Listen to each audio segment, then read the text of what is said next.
आवाज़ और तस्वीर की दुनिया के दोस्तों, मैं आपको सलाम पेश करता हूँ। मैं लर्निंग प्लस गोल्ड की तरफ से आपकी खिदमत में हाज़िर हूँ। आज हम आपको एक बहुत खूबसूरत और बड़ी दिलनशीं एक बायोग्राफ़ी सुनाने चले हैं। वो वहीदा रहमान के मुतल्लिक है। वहीदा रहमान हिंदुस्तान की टॉप की एक्ट्रेस थी। उन्होंने बेशुमार बेहतरीन फ़िल्मों में काम किया। उन्होंने 35 अवार्ड हासिल किए हैं, जो हिंदुस्तान की पूरी हिस्ट्री में नहीं है। उन्होंने सबसे बड़ा अवार्ड हिंदुस्तान का आर्ट के मुतालिक वो भी लिए और पूरी दुनिया में अपना एहतराम, अपनी इज़्ज़त और अपना फ़न छोड़ा। वो एक बेहतरीन आर्टिस्ट थी। उनकी बायोग्राफ़ी की तरफ हम आते हैं। वो 1938 में एक मुसलमान घराने में पैदा हुई। विशाल घराना था, आज़ाद ख़्याल था। वो वहाँ जब पैदा हुई तो उनके वालिदैन ने सोचा कि हम इसको डॉक्टर या वो अच्छी तालीम दिलवाएंगे, लेकिन वो बहुत कमज़ोर थी, बड़ी नहीफ़ थी, अक्सर बीमार रहती थी। माँ बाप ने सोचा कि ये तो इसका डॉक्टर बनना तो मुश्किल है। फिर उन्होंने ख़्याल चेंज कर लिया और सोचा कि वहीदा रहमान की अपनी ही मर्ज़ी होगी। तो वहीदा रहमान को डांस का बड़ा शौक़ था। वो डांसेस की क्लासेस उन्होंने ज्वाइन कर ली और एक गुरु साहब थे, वो अक्सर उनके पास आते और उन्हें डांसेस की तालीम देते, टेक्निकल तालीम देते, क्लासिकल की तालीम देते, उसकी ऊंच नीच की बताते। फिर वो 13 साल की हो गई और उन्होंने स्टेजेस पर और थिएटरों में अपने डांस के पेश करने लग गई। लोग उन्हें बड़ा अप्रिशिएट करते, बड़ा पसंद करते। तो एक दिन गुरु साहब ने कहा कि आप फिल्मों में जाएं, फिल्मों में आपके लिए बड़ी गुंजाइश है। वो एक बहुत बड़ी दुनिया है, वहाँ आप अपना नाम पैदा करेंगी। वहीदा रहमान सोच में पड़ गई और बड़े डरते डरते अपने वालिदैन से पूछा कि मैं फिल्मों में जा सकती हूँ। उन्होंने इजाज़त दे दी। तो इस तरह वो फिल्मों में उन्होंने अपना कदम जमाना शुरू किए और फिल्म इंडस्ट्री का रुख अख्तियार किया।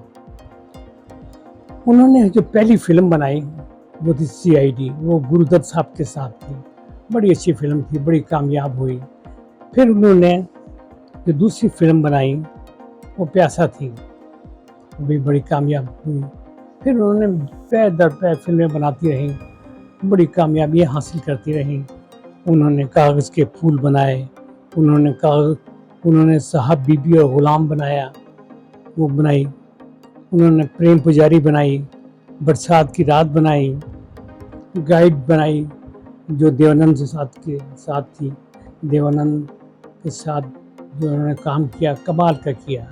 उस फिल्म ने silver jubilee, golden jubilee, diamond jubilee सब हासिल किए और हिंदुस्तान से के बड़े बड़े अवार्ड लिए और पूरी दुनिया में उसका नाम चल उठा। उसका एक एक डायलॉग, उसका एक एक गाना, एक एक सीन जो था, वो पूरे लोग बड़े शौक़ व खरोश से देखते और बड़ा एंजॉय करते हैं। ये फिल्म ने उन्हें बहुत कुछ दिया। वो उसके बाद प्रेम पुजारी बनाई, बरसात की रात बनाई, फिर एक बहुत अच्छी फिल्म बनाई बरसात की रात, चौदहवीं का चाँद। उसमें भी उन्होंने बेतहाशा अच्छा काम किया। उनकी आंखों में एक चमक नज़र आती थी, वो अल्लाह ताला की कोई देन थी। और मोहम्मद रफ़ी की जो उसपे उनमें गाने थे वो भी बहुत हिट किए। वो उन्होंने 35 अवार्ड जो हासिल किए हैं वो भी एक रिकॉर्ड थे। तो इस तरह वो आगे चलती गई। उन्होंने जिस फिल्म में जाती और वो फिल्म को चार चाँद लगा देती। प्रोड्यूसर, राइटर, फाइनेंसर, डायरेक्टर सब उनके पीछे लगे होते हैं कि आप हमारी फिल्म में आएँ।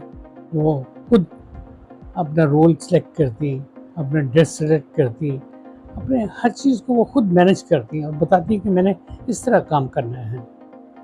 वो उनका एक ख़ास अंदाज़ था। वो बड़ी एक ऑनरेबल लेडी थी। वो एक डिस्टेंस रखती थी। उनके अखबारों में और सालों में बड़े किस्से हुए। बड़े उल्टी-सीधी बातें चलती रही कि जी वो गुरदत्त साहब के साथ उनका बड़ा सिलसिला चल रहा है, लेकिन वो भी हवा में उड़ गई। इसी तरह और एक्टरों के साथ भी उनकी बहुत बातें चलती रही, वो भी बस दम तोड़ गई। फिर यहाँ तक कि दिलीप कुमार साहब के साथ भी उनका के शुरू हो गया कि जी उनके साथ बड़ा आजकल उनका आना-जाना है, बड़ा मुआशरा चल रहा है, लेकिन वो भी दम तोड़ गया। उन्होंने 1974 में शादी की। अल्लाह ताला ने उनको 2 बच्चे दिए, एक बेटी और एक बेटा। तो लेकिन वो फ़िल्मों में उनका जो था वो स्टेप बाय स्टेप इस तरह जारी थी, जो 60 और 70 की दिहाई थी, वो तो उनके लिए कामयाब तरीन हो गई और उन्होंने बहुत शोहरत, पैसा और इज़्ज़त समेटी और बड़ी कामयाब हुईं। फिर इस वक़्त तो वो तकरीबन 87 इयर्स की हैं और अभी भी वो बड़ी खुददार हैं, बड़ी ऑनरेबल हैं। उनको जहाँ बुलाया जाता है, बड़े ऑनर के साथ बुलाया जाता है। वो अभी भी मुख्तलिफ़ फंक्शंस में जाती हैं। स्टूडियोज़ के जो उनके फंक्शंस होते हैं, उनको बुलाया जाता है उनको ख़ास तौर पर और वो वहाँ जाती हैं। वो खूब एन्जॉय कर रही हैं अपनी ज़िंदगी को। बल्कि बाज़ लोगों ने पूछा कि आप 16 साल की ज़िंदगी और आज की ज़िंदगी में क्या महसूस कर रही हैं? उसने कहा कि ये तो एक सर्कल है।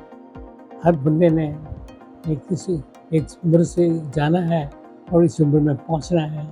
लेकिन मैंने अल्लाह के फ़ज़ल से मैंने बेहतरीन तरीके से ये मंज़िल हासिल की, ये मुकाम हासिल किया